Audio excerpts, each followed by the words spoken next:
ঋষির সঙ্গে খোলামেলা আলাপের পর মায়ার মনে এক নতুন আলো জ্বলে উঠল।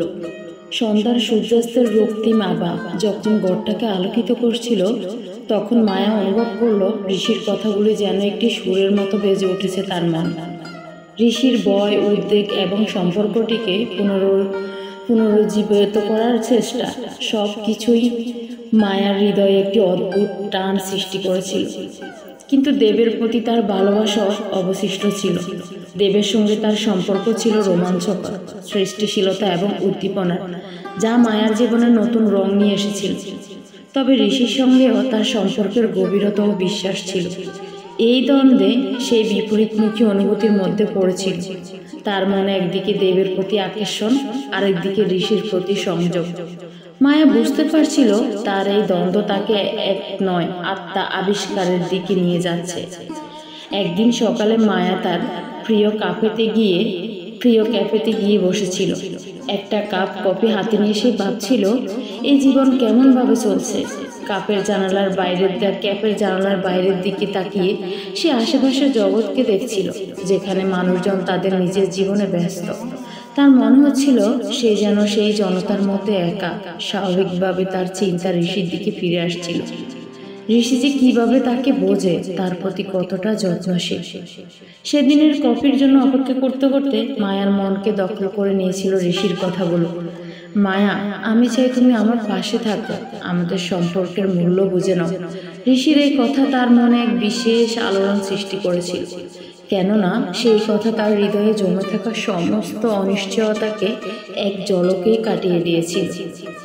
দেবের প্রতি তার ভালোবাসা কোনো এক ক্ষণে যেন দুর্বল মনে হচ্ছিল। যদিও সে জানত দেবের প্রতি তার আকর্ষণটি সত্যিই গভীর, তবুও ঋষির প্রতি তার যে প্রতিজ্ঞা ছিল সেটি তাকে বারবার চিন্তিত করছিল।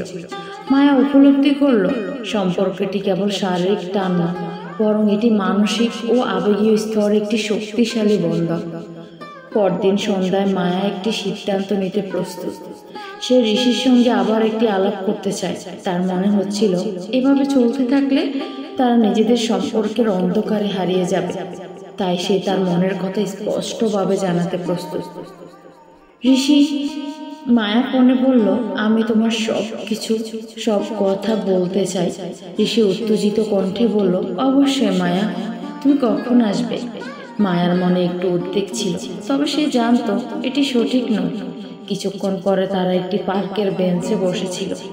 পার্কের পরিবেশটি একদম শান্ত ছিল, যেখানে শুধু পাখির ডাক আর বাতাসে মৃদু নিঃশ্বাস শোনা যাচ্ছিল। ঋষি, মায়া শুরু করলো, আমি বুঝতে পেরেছি আমাদের সম্পর্কের মধ্যে একটি বিশেষ কিছু আছে। তুমি আমার জন্য গুরুত্বপূর্ণ। ঋষি তার দিকে তাকালো, তার চোখে আশার ঝলক ছিল।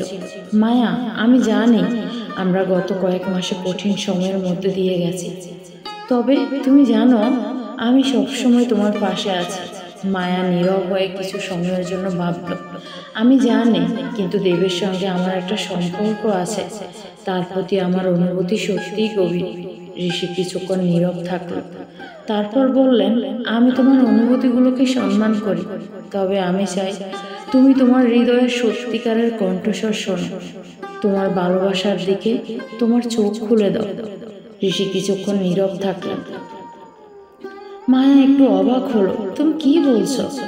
মায়া, তুমি যে জীবনটি বেছে নিতে চাও সেটা তোমার নিজের,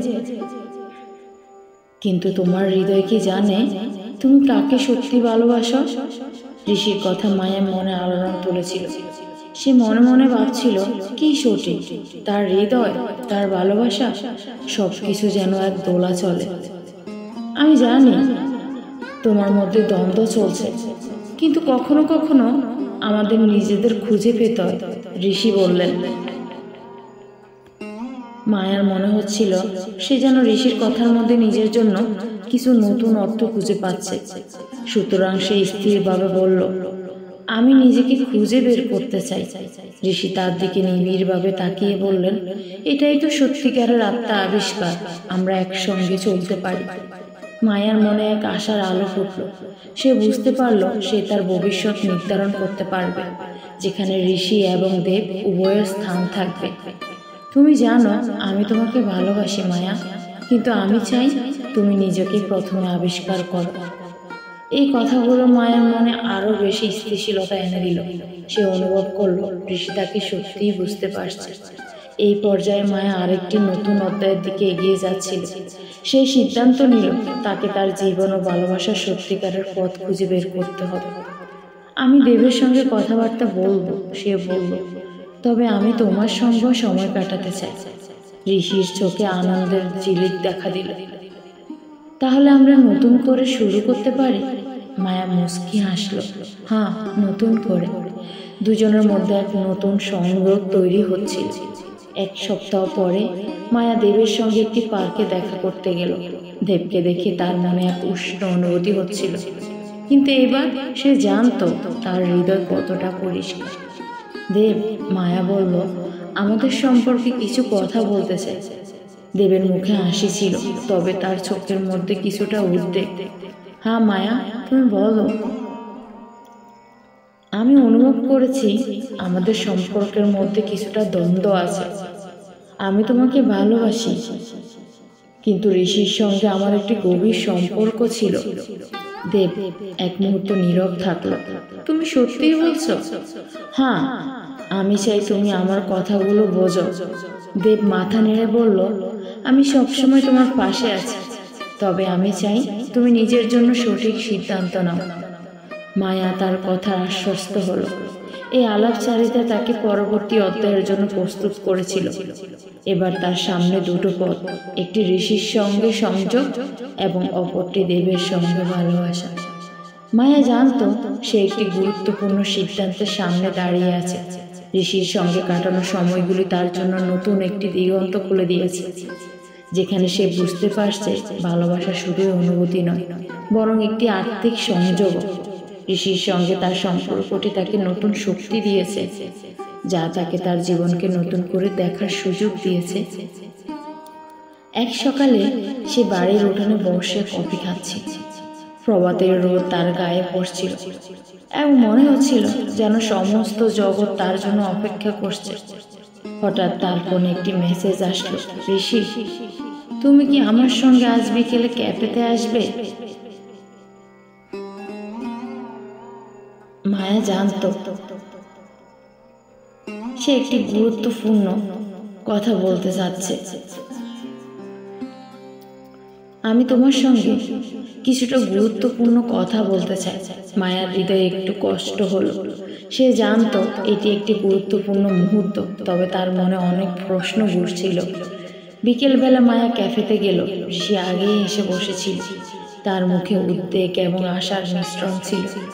মায়া তার পাশে বসে বলল, কি হয়েছে ঋষি? মায়া, আমি কিছু সময় ধরে ভাবছি। তুমি জানো আমাদের মধ্যে একটি গভীর সংযোগ রয়েছে, তবে আমি চাই তুমি তোমার হৃদয়ের কথাটি শোনো। তোমার এবং দেবের সম্পর্কে আমি কিছু বলার জন্য প্রস্তুত।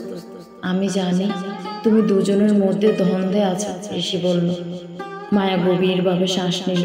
হ্যাঁ, আমি বুঝতে পারছি দেবের সঙ্গে আমার সম্পর্ক রয়েছে, কিন্তু তোমার সঙ্গে কাটানো সময়গুলি আমাকে নতুন কিছু শিখিয়েছে। ঋষি তার দিকে তাকিয়ে বলল, আমি চাই তুমি সত্যি কিছু বিবেচনা করো। আমাদের সম্পর্কের গভীরতা, আমাদের যেই সময়গুলো একসাথে কাটিয়েছি, সেগুলো আমার জন্য খুবই মূল্যবান। মায়ার হৃদয়ে উষ্ণতা অনুভব হলো। সে মনে মনে ভেবেছিল ঋষির সঙ্গে কাটানো মুহূর্তগুলো তাকে নতুন করে শক্তিশালী করে তুলেছে।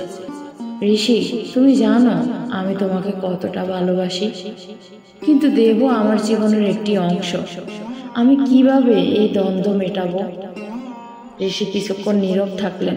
মায়া, আমি জানি যে দেবের প্রতি তোমার ভালোবাসা সত্যি, কিন্তু কখনো কখনো আমাদের হৃদয়ে আমাদের পথ দেখায়। আমি চাই তুমি নিজেকে খুঁজে পাও। তুমি যদি সত্যি আমাকে ভালোবাসো, তবে তোমার হৃদয় কি বলছে সেটি শোনো। এই কথাগুলো মায়ার মনে কাঁপন সৃষ্টি করেছিল। সে বুঝতে পারছিল ঋষির কথা একটি গভীর সত্য রয়েছে। তার হৃদয় এবং মনের মধ্যে যুদ্ধ চলছে। বিকেলের সূর্য যখন ধীরে ধীরে অস্ত যাচ্ছিল, তখন মায়ের মনে হলো সে একটি পয়েন্টে পৌঁছেছে, যেখানে তাকে সিদ্ধান্ত নিতে হবে। ঋষি, আমি সত্যিই তোমাকে ভালোবাসি, কিন্তু দেবের সঙ্গে আমি একটি সম্পর্ক তৈরি করেছি। আমি তাকে দয়া করতে পারি না। ঋষি তার হাত ধরে বলল, মায়া, তুমি যা ভাবছ আমি সেটাকে সম্মান করি, তবে আমি চাই তুমি জানো আমি সব সময় তোমার জন্য এখানে আছি। তোমার হৃদয়ে যা চায় সেটির দিকে যেতে হবে। এমন সময়ে দেবের ফোন এসে গেল। মায়া ফোনটি উঠিয়ে নিল। হ্যালো দেব। মায়া, তুমি কেমন আছো? আমি চাই তোমার সঙ্গে কিছু কথা বলতে। দেব বলল, হ্যাঁ, আমি ক্যাফেতে আছি, তুমি কি আসবে? দেব কিছুক্ষণ নীরব থেকে বলল, ঠিক আছে, আমি কিছুক্ষণ পরে আসব। মায়া অনুভব করছিল দেবের সঙ্গে তার কথা বলতে হলে সে তাকে এই পরিস্থিতি সম্পর্কে জানাতে হবে। কিছুক্ষণ পর দেব এসে পৌঁছালো। সে মায়া ও ঋষিকে একসঙ্গে দেখে কিছুটা অসুবিধায় পড়ল। মায়া, তুমি এখানে? হ্যাঁ, আমি ঋষির সঙ্গে কথা বলছিলাম, মায়া বলল। দেবের মুখে একটি হাসি এলো, কিন্তু তা ছিল উজ্জ্বল নয়। তবে আমি মনে করি আমাদের মধ্যে কিছুটা আলোচনা করা প্রয়োজন। মায়া এবং দেবের ক্যাফের এক কোণায় বসে পড়ল। দেব বলল, মায়া, আমি জানি তুমি কিছুটা বিভ্রান্ত। আমি চাই তুমি জানো আমি তোমার জন্য সবসময় এখানে আছি। তবে আমি মনে করি আমাদের সম্পর্কের জন্য কিছু সময় প্রয়োজন। মায়ার হৃদয় সংকুচিত হলো। সে বুঝতে পারছিল দেব সত্যি অনুভব করছে যে তাদের মধ্যে কিছুটা দূরত্ব সৃষ্টি হয়েছে। দেব, আমি চাই তুমি জানো আমি তোমাকে ভালোবাসি, তবে ঋষির সঙ্গে আমার সম্পর্কেও আমি গুরুত্ব দিচ্ছি। দেব কিছুক্ষণ চুপ রইল, তারপর বলল, আমি জানি তুমি একজন শক্তিশালী মহিলা, তবে আমি চাই তুমি তোমার হৃদয়ের কণ্ঠস্বর শোনো। আমি তোমার জন্য সর্বদা সমর্থন করব, তবে আমাদের সম্পর্কের ভবিষ্যৎ কি?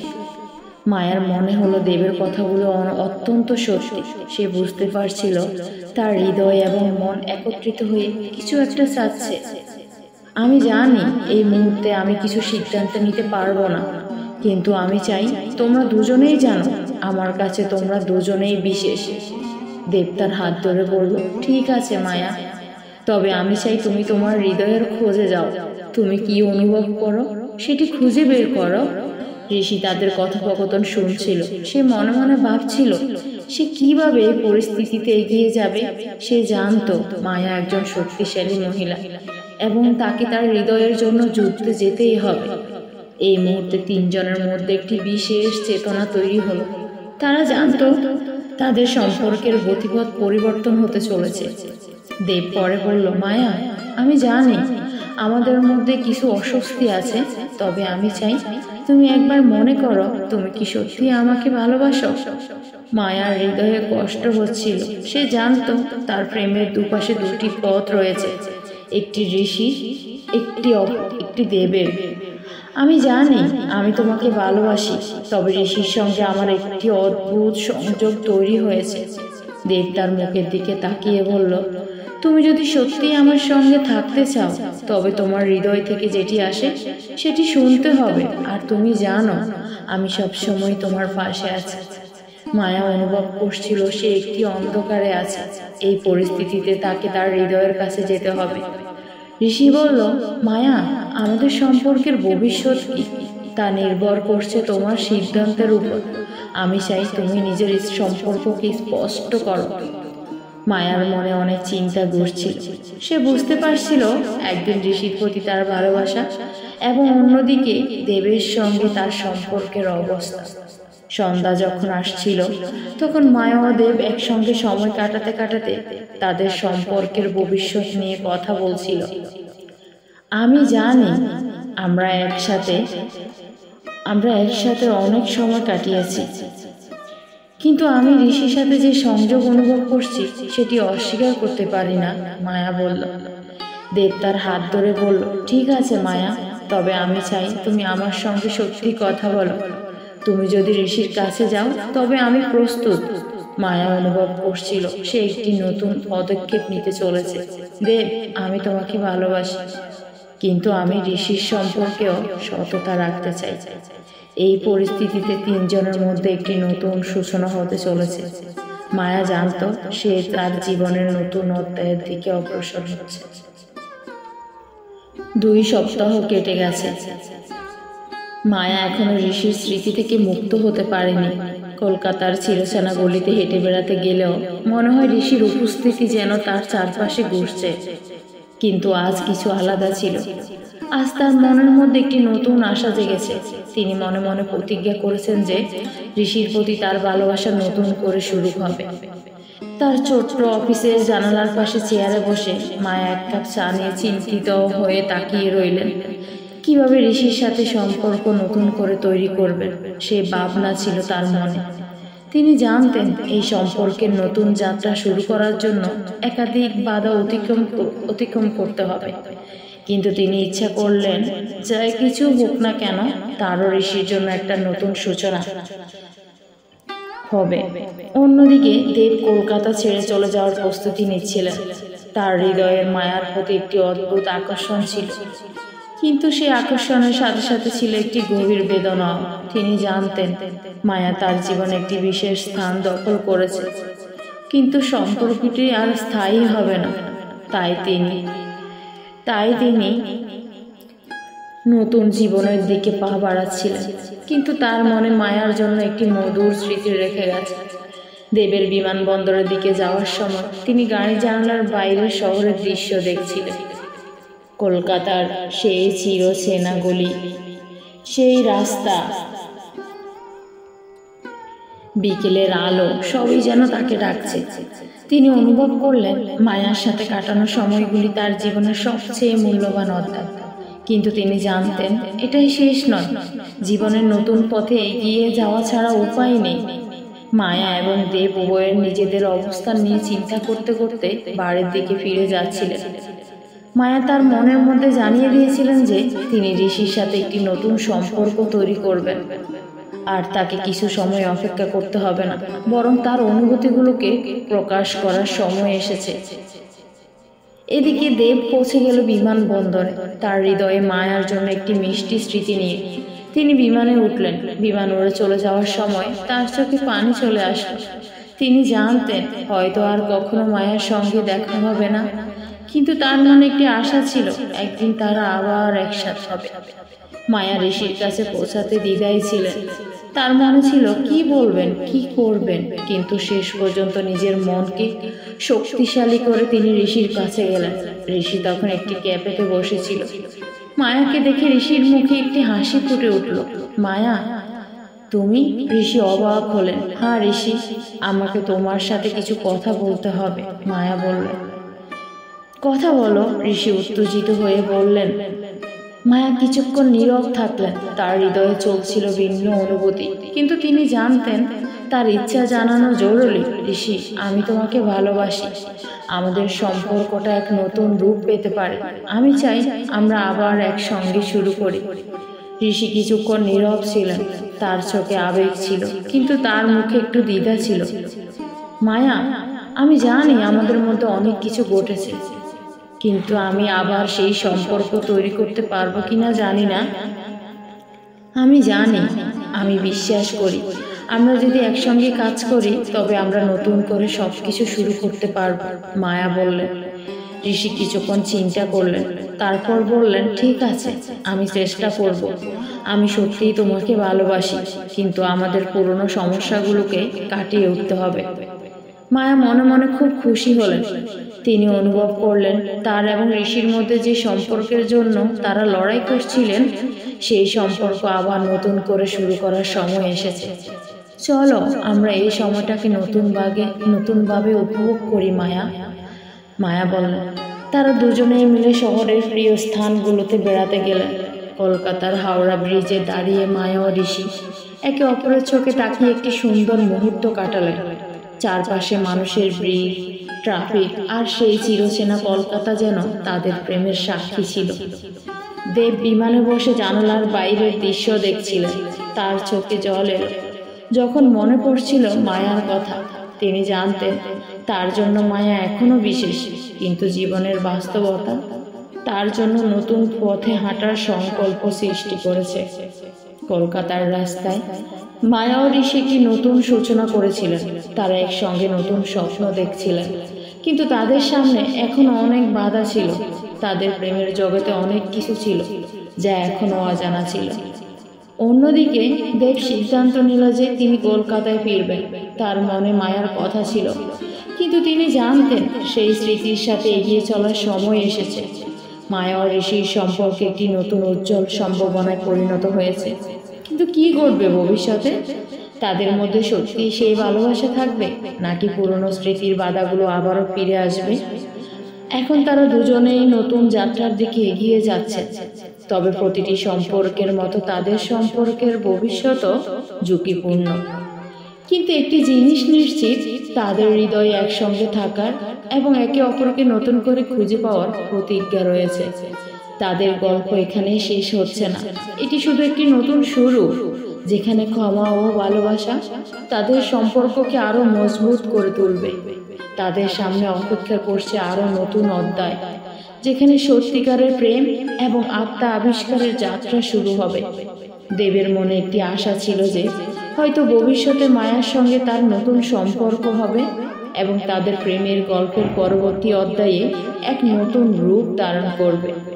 সুতরাং মায়া ও ঋষির জন্য এক নতুন অধ্যায়ের সূচনা হতে চলেছে, যেখানে তারা নিজেদের খুঁজে পাবে, আর দেবের মনেও মায়ার জন্য ভালোবাসার এক নতুন অধ্যায়ের জন্ম হবে। তাদের প্রেমের ইতিহাস এখনো লেখা হচ্ছে, আর আগামী দিনগুলোতে তারা কিভাবে নিজেদের সাথে জুড়ে যেতে পারবে সেটিই হলো তাদের অগ্রগতির মূল চাবিকাঠি। এখন প্রশ্ন হলো, তাদের নতুন সম্পর্কের এই যাত্রা কেমন হবে? তারা কি একে অপরের হারানোর পরেও শক্তিশালী হয়ে উঠবে? তাদের প্রেমের সত্যিকার রূপ কি হবে? এই সব প্রশ্নের উত্তর খুঁজতে তাদের ভবিষ্যতের দিকে নজর দিতে হবে, জীবনের পথে হাঁটতে হবে এবং নিজেদের ভালোবাসার জন্য লড়াই করতে হবে। এখন তাদের সামনে অজানা এক অধ্যায় অপেক্ষা করছে, এবং এইভাবে গল্পের শেষ হয়ে যাচ্ছে না, বরং নতুন একটি অধ্যায়ের সূচনা হতে চলেছে, যেখানে মায়া ও ঋষির প্রেম এবং দেবের মায়ার জন্য অনুভূতির পূর্ণ জন্ম হবে।